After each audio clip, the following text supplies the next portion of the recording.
అంటే ఇక్కడ ఇక్కడ ఇందాక విజయ్ కుమార్ గారు చెప్పినట్టుగా ఇక్కడ నా గురించి నేను ఏం చెప్పుకోవాలో కూడా నాకే తెలియదు. నేను యాక్టరా, ఒక డిప్యూటీ సీఎం, పార్టీ హెడ్, నాకు ఏం చెప్పుకోవాలో నాకు తెలియదు.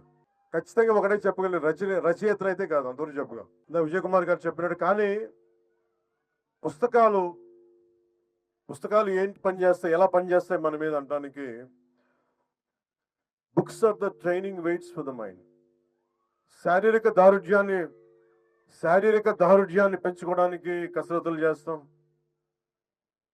కానీ మానసిక దారుఢ్యాన్ని పెంచాలి అంటే, మానసిక పరిపక్వత రావాలి, లేదంటే విస్తృతమైన ఆలోచనాన్ని పెంచాలి, పెంపొందించుకోవాలంటే ఖచ్చితంగా పుస్తకాలు చదవాలి. ఇది నాకెవరో చెప్పిందో చిన్నప్పుడు కాదు, మా నాన్నగారు చదువుతూ ఉండేవాళ్ళు. ఆయన ఇంగ్లీష్ క్లాసిక్స్ కానీ, తెలుగు రామకృష్ణ పరమహంస పుస్తకాలు చదువుతూ ఉండేవాళ్ళు. అలా నాకు అలవాటైంది. అలాగే మా అమ్మ చెప్పిన నవల మొట్టమొదటిగా ఒకటి నాకు చందమామ చదివేవాడిని.